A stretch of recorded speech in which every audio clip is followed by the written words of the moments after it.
Welcome back to Learn SKN, and today we're going to continue looking at our economics syllabus, our CSEC economics syllabus. And today we're going to cover section 6, objective 8. We're looking at the difference between nominal output, real output, and potential output. So that's what we're going to look at today. So before we jump into it, you know what to do. Like the video, subscribe to the channel, and share the content. All right, so let's just jump right into it. So what exactly is nominal output? What is real output? And what is potential output? So first of all, we're going to jump to our textbook and look at what they have here, first and foremost.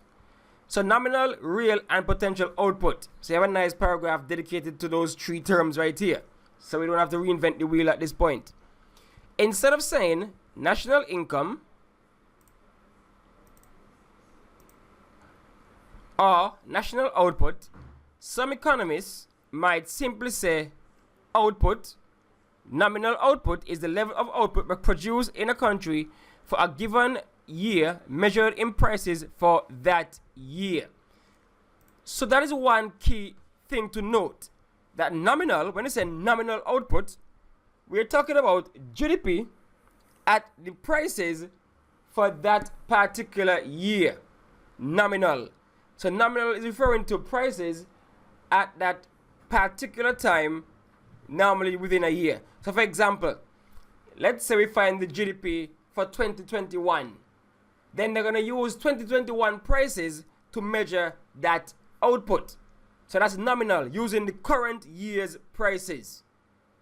But then, if you go to real output now, or real GDP, what is real GDP? It is the level of output produced in a country for a given year, measured in prices for a base year. So that's a key difference right there.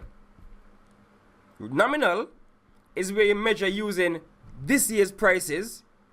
Real is where you measure using a base price. It might be from a different year. For example, if you're looking at real output or real GDP in 2021, we might use prices from 2019. And so what we're going to get is GDP that has been adjusted for inflation. That's the whole point right there. We're trying to adjust GDP for inflation. So that is where we'll use the prices from a previous year. So that's a key difference between nominal and real. Nominal uses prices from the current year that the GDP is calculated, whereas real uses prices for a previous year, a base year. For example, if I want to know what is the real cost of GDP, the real value of GDP today in 2021, I can use 2020 prices, so I can then see how inflation has influenced the overall value of GDP between 2020 and 2021. If you just use the current year prices, you're not going to see the effect of inflation on prices and on the overall value of output. But when you use a different year, then is when you're going to see the real difference based on what level of inflation you would have experienced in the previous years or in the years after.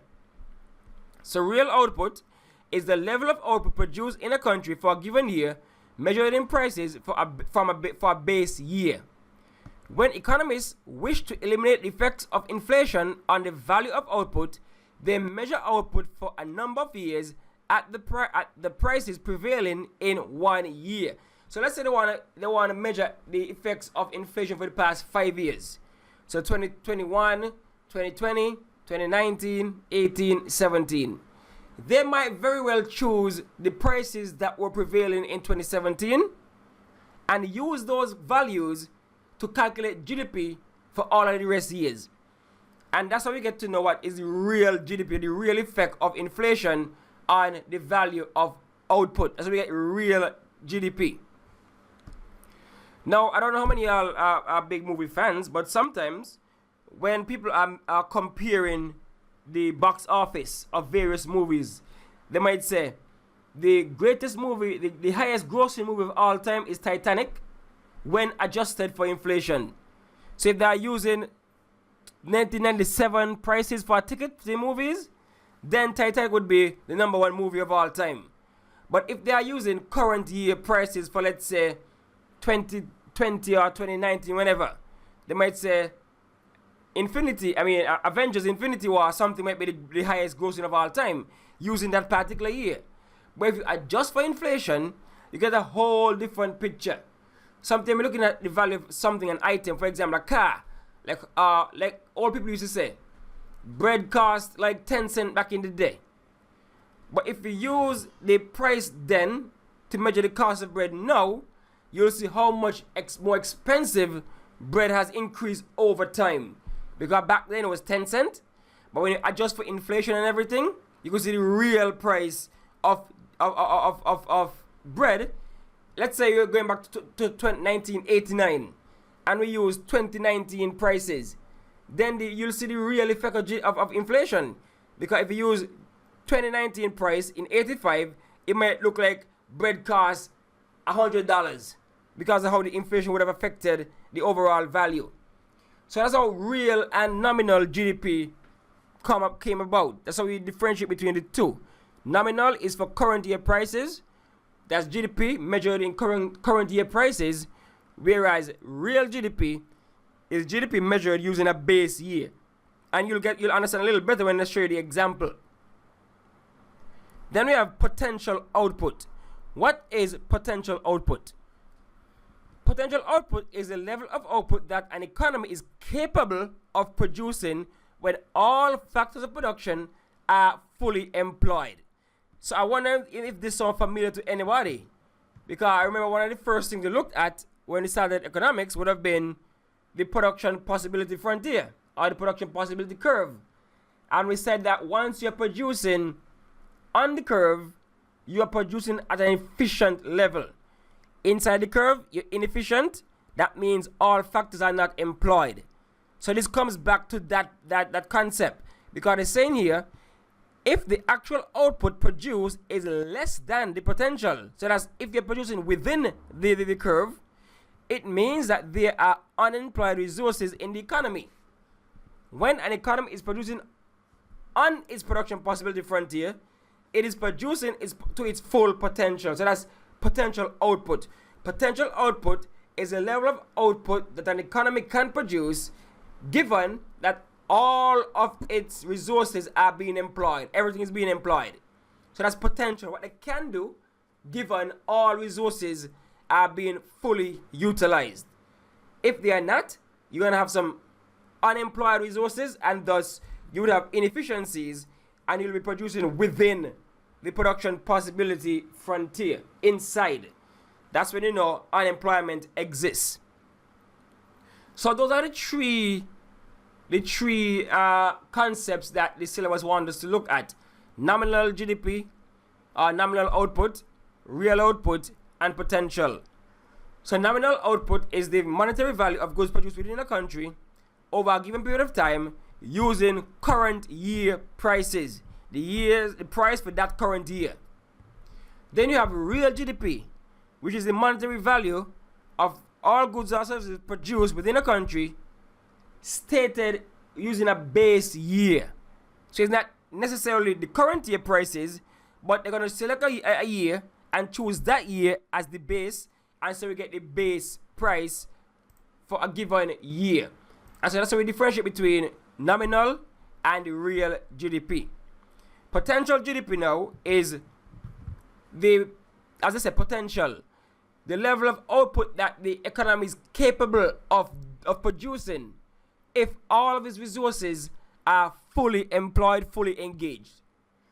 That would be potential output, and that would be right there on the production possibility frontier. So to try to solidify these concepts, let's look at some more examples.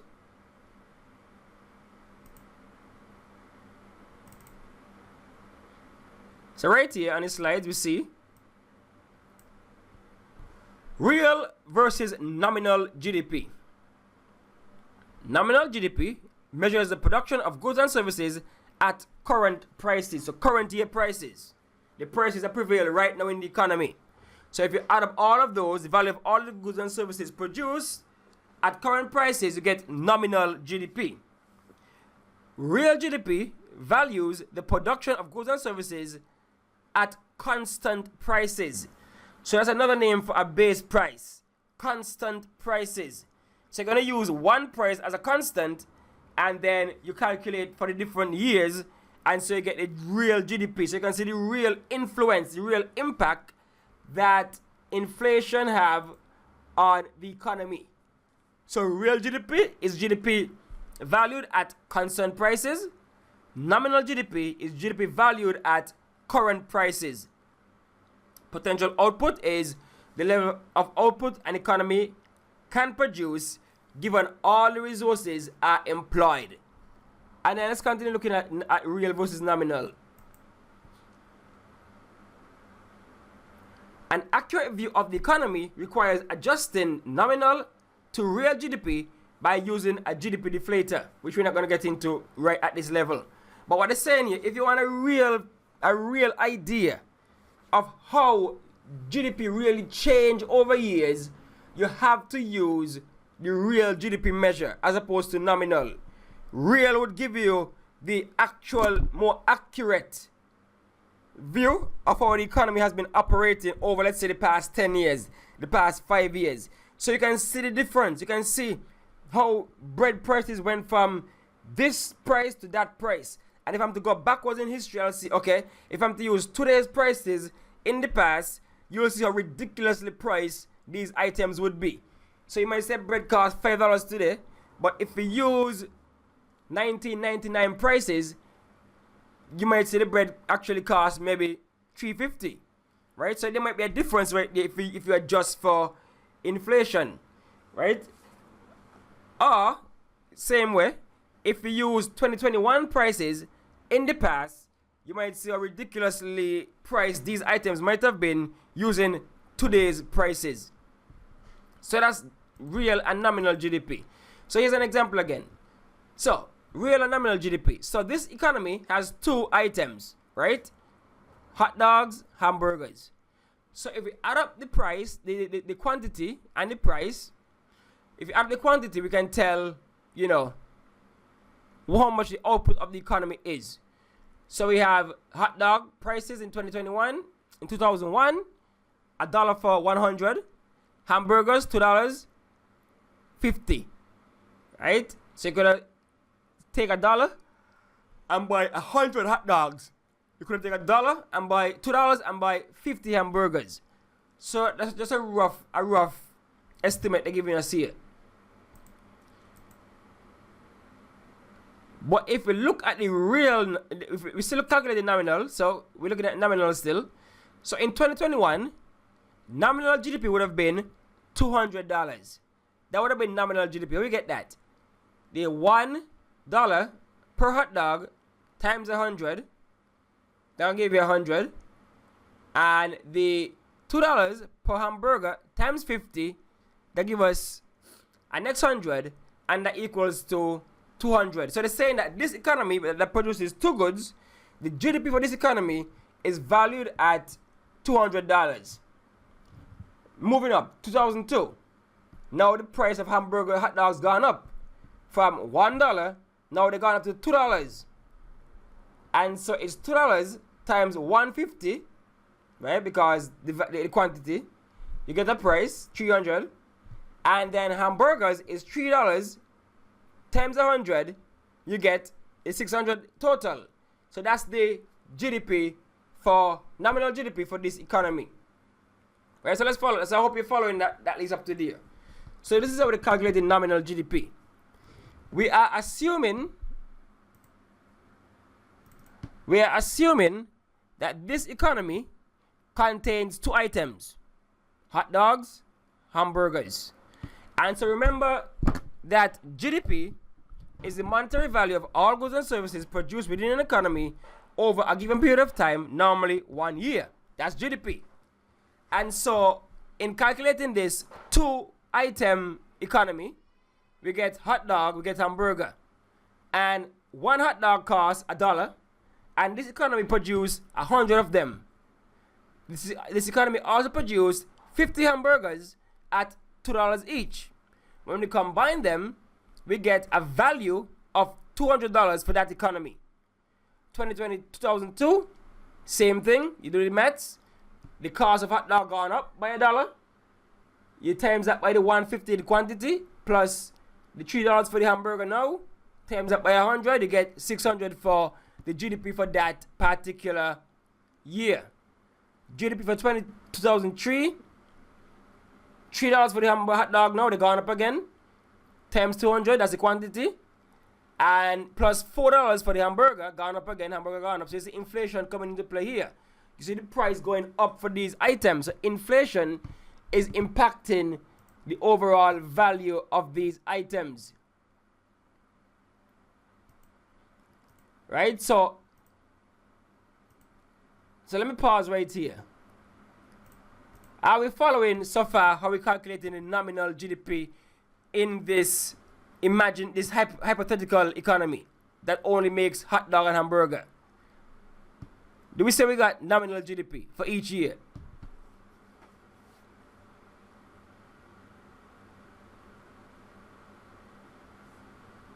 Yes? No? Question on the board. Do we see how we got the nominal GDP for each year from this economy that produces two items?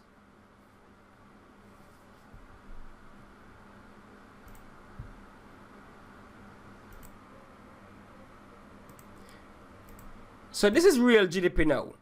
Now remember I said that they're going to use a base year to make the calculations. They're going to use a base year or a constant price throughout all the calculations. So in this example, we are using the base year of 2001. That's the base year. So remember, in 2001, hot dogs cost $1 and hamburgers cost $2 in 2001. So we're going to use the $1 for the hot dog and the $2 for the hamburger to calculate the real GDP for 2002 and 2003. So that's what we're going to be using. So we're going to use the same $1 with the same quantity for the different years. So we can see how it makes a difference. So 2001, we run it straight because we're using 2001 as the base year. So hot dog was $1. The quantity was 100. So 1 times 100, you get the 100. Then hamburgers were $2, 50. So 2 times 50 is 100. You get 200 for the GDP for that year, real GDP for that year. No, GDP for that year, sorry. 2002 now is where we start looking at it now. We're going to use the same $1 from 2021 for the cost of hot dog, but we're going to use the quantity from 2002, which was 150. And so $1 times 150, we get 150. And then we're going to use the same $2 from 2001,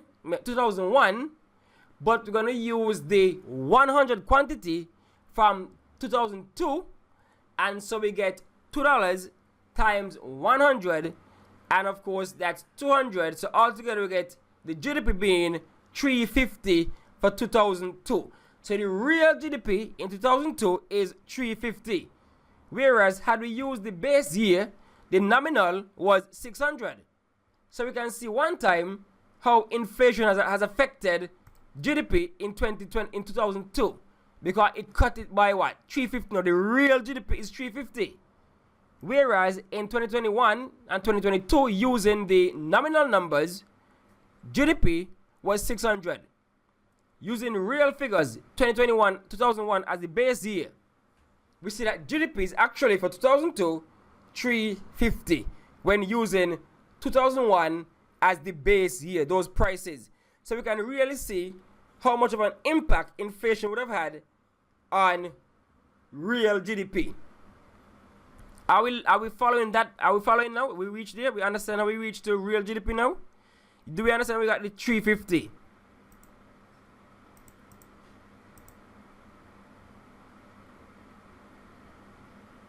So remember, let's highlight 2002. The GDP for 2002 was 600. That is when hot dogs were $2 and hamburgers were $3. But to get the real GDP, and we use 2001 prices, where hot dogs were $1, hamburgers were $2, but we're going to use this same quantity from 2002, which is 150, and when you do the maths, you end up with a GDP of 350. And you can see that it's a far cry from a nominal GDP of 600. So 350 telling us the real story, that inflation really hit this economy. Right? It's telling us the real story, because the value has been eroded significantly. As you can see, the nominal going to tell you that GDP is 600. So you would feel like, okay, GDP really increased, man. GDP jumped. GDP all the way up to 600. But the reality is, the growth wasn't that impressive. Because of inflation, the growth wasn't that impressive after all. It's only 350.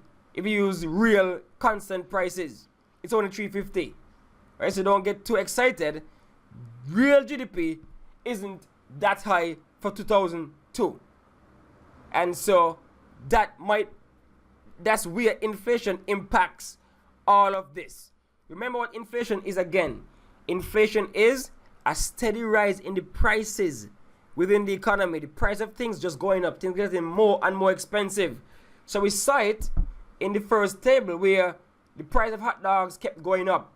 $1, $2, $3. Hamburgers, $2, $3, $4. So the price going up. Inflation kicking in. And so we get a true picture when we use the real GDP of what the value really is.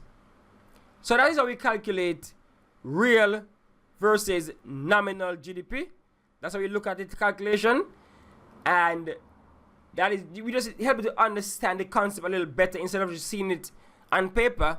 You know, real being GDP calculated with a base year or constant year, and nominal being GDP calculated with the current year's prices. Now that you see the example, you can see where you can better understand what the concept is talking to.